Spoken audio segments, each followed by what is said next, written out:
Security is being beefed up at local mosques as Muslims observe the holy month of Ramadan. There are about 150,000 Muslims in the Twin Cities. Many of them live right here in our area. Reporter Sonia Goins shows us what's being done to keep them safe. There are more than 1,000 people who attend Masjid Al-Ansar Islamic Center in Brooklyn Center. During the month-long observance of Ramadan, Muslims don't eat or drink from dawn to dusk. We understand the life that the homeless feel, the life that the people who have less feel. It makes us to be in sympathy with them. During the holy month, there's an increase in prayers, and sometimes people sleep at the mosque. We pray after 10 o'clock, and we'll be there in the masjid sometime up to 12. People who come here to pray will see something different this year. Added security. Mosques all around the world are adding extra protections after the recent shootings at a mosque in New Zealand. When the incident took place in New Zealand, the FBI regional chief here actually picked up the phone and called. Imam Muhammad Dukley says Brooklyn Center police are stepping up patrols. While we are here at night, they'll be able to provide some level of security. Dukley says the congregation will not live in fear. If somebody chooses to come and want to impose harm, that's all up to them, you know. But the measures that we need to take, we have taken some. He says the rest is up to Allah. Our real security is in the hands of the Almighty. In Brooklyn Center, Sonia Goins, CCX News. Brooklyn Center police are asking for the public's help after 2 shootings at an apartment complex. On both incidents, we did find shell casings at the scene and we recovered them. The shootings happened on April 28th and May 1st at the Ryan Creek Manor Apartments.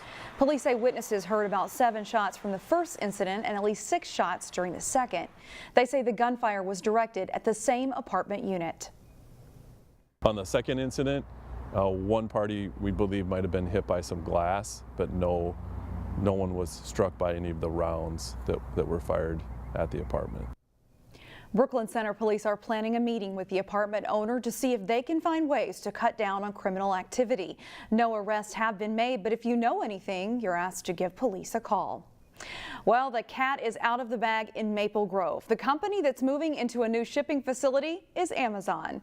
The 67,000 square foot facility is under construction at County Road 81 and 89th Avenue North. The Minneapolis-St. Paul Business Journal reports that Amazon has signed a lease for the building known as Park 81 North. CCX News reported back in February that the facility was in the works.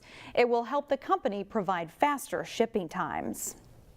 The Hennepin County Sheriff's Office is teaming up with a nonprofit group to help bring stress relief to 911 dispatchers. I just think it's important that we try everything. So this is not the only option we're going to go, and we're going to try every option to make sure dispatchers are taken care of emotionally and physically. Wednesday was the first day dispatchers in Plymouth received some canine comfort from the Soldier 6 program. The program coordinates visits between canines like Rex and Dez with veterans and first responders. The ability of a dog to just take and relieve some of the stress, everyday stress, is unbelievable. And that's really what we're doing here. I can see how it would be helpful after a stressful call to have the dog around to pet, you know, just get a little loving, give some. The Soldier 6 program plans on weekly visits to the Plymouth Dispatch Center. If you walk into the Crystal Learning Center, you'll find that everyone knows today's standout student. And when they hear the name of Colin Coombs, they always smile. Here's why. All right. When Colin Coombs walks into a room, he brings a good attitude with him. And this is my activity in my brain. In this class, Colin is preparing to host a coloring station for young students at an upcoming carnival. Oh, I came up with all the pictures, yeah. And speaking of which, I drew them. 19-year-old Colin attends classes at the Robbinsdale Transition Center, where he's working on goals and steps to independent living. I think Colin can do whatever he puts his mind to. Like he said, he has dreams and goals, and I think he'll accomplish all of those because he's such a great guy. Colin has actually shown so much potential that he went to work in the building, getting his first job experience. When he first started, he did an on-the-job training delivering mail, and he made an impression right away because he's so friendly and happy. Oh, hi. And now that everyone sees him in the cafeteria, they've just got to know him even more, and they love him. I serve lunches and take inventory on stuff, and you know, the typical little cafeteria worker norm. Colin is also the first student to get a job in the cafeteria, where he's known for keeping the space meticulously clean and having a smile for everyone too. And one thing that never changes is my good heart and positive attitude. And when Colin finishes up the program here, he'll take his work ethic and good attitude with him. And as long as you have heart, you can do anything. As long as you don't give up believing in your dreams. Good advice, Colin. Colin hopes to be an artist someday and maybe even a cartoonist. This is the inaugural season for Harbor Repertory Theater at the Plymouth Creek Center. Thursday night is the final performance of the Harbor Revue, a monthly variety show that started back in January. The biggest challenges we've had is I think almost every episode of the Revue this year has had a weather event on the night of it. So it's a little tough on the audiences when the National Weather Service is telling you stay home and we're saying come out to the show. But the people that have come have had a great time. We've had a great time with them. The final episode features comedy by Brian Miller, music by Suzanne, and music by the Leto and Wright. The show starts at 7 o'clock and tickets are $15 at the door. You can see all of our stories, including this one, on our website, ccxmedia.org.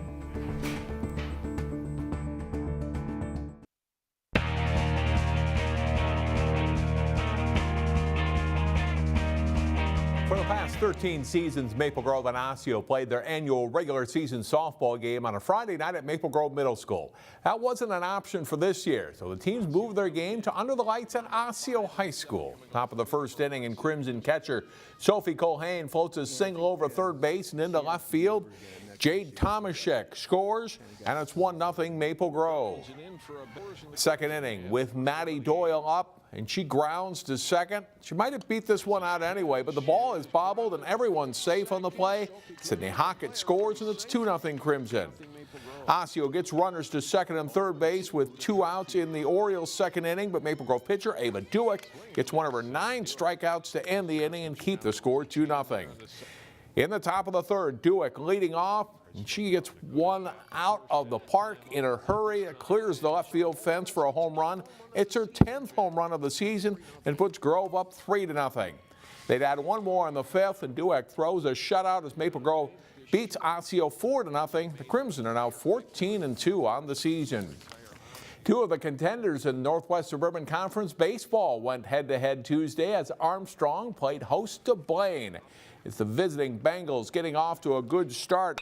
Tony Strand singles to right field. The scorer John Koenig in the top of the first for a 1-0 lead. Armstrong struggles in the field too. Dylan Wilson's bouncer isn't handled on the short hop, and Jason Call scores. It's 3-0 after half an inning. A big momentum swing in the second. Patrick Bray lines to third. Koenig just wins the race to the bag to double off the runner to end an Armstrong threat. Top of the third, Bryce Nelson grounds to short to score a run. As the throw to first gets away, Blaine adds one more to take a 5-0 lead after 3. In the 5th, Nelson finds a hole on the right side for a hit to score Ben Walruff. Bengals playing well, and they build a 6-0 lead. And they make the plays in the field too. Koenig charges and makes it look easy as Blaine stays in first place in the conference with a 6-0 victory over Armstrong. It's been a tough season for the Cooper baseball team. The Hawks are still looking for their first win. They faced Metro West Conference opponent Benilde-St. Margaret in a doubleheader Tuesday. Highlights from Game 1. Benilde's Matt Murnane driving one to the gap in left center. Harrison Shibley scores in the double for Murnane. The Red Knights grab a 1-0 lead in the top of the first. Biggest hit of the game comes in the second. Mason James tags it down the left field line with the bases loaded. Johnny Woodford scores, Nick Rennick scores, and Shibley slides in with a third run. A 3-run double for James makes it 4-0. It's 5-0 BSM after 2. Ahead of the 6th, and McCarthy Clark grounds a hit into right center for the Red Knights. Ian Barr and Shibley come in to score, and Benilde's lead grows to 8-0. Cooper threatens in the 6th and 7th, but Owen Bossery's bouncer turns into a 6-4-3 double play to end a bases-loaded threat for Cooper. Benilde wins 8-0. They also won Game 2 of the doubleheader. Sarah Burnham was a star golfer at Wayzata High School and Michigan State University. Burnham is now on the LPGA Tour and on Tuesday played in a U.S. Open sectional qualifying tournament at Rush Creek Golf Club. Burnham tied for 11th place, shooting a two-round total score of 153. Only the winning golfer qualifies for the Open. Burnham said she played poorly on Tuesday, struggling with her irons. Still, she was in good spirits after the 36 holes, looking forward to working on her game at the pro level. It's just the next step, and now being on the pro tour, it's just another step that I'm trying to figure out and learn.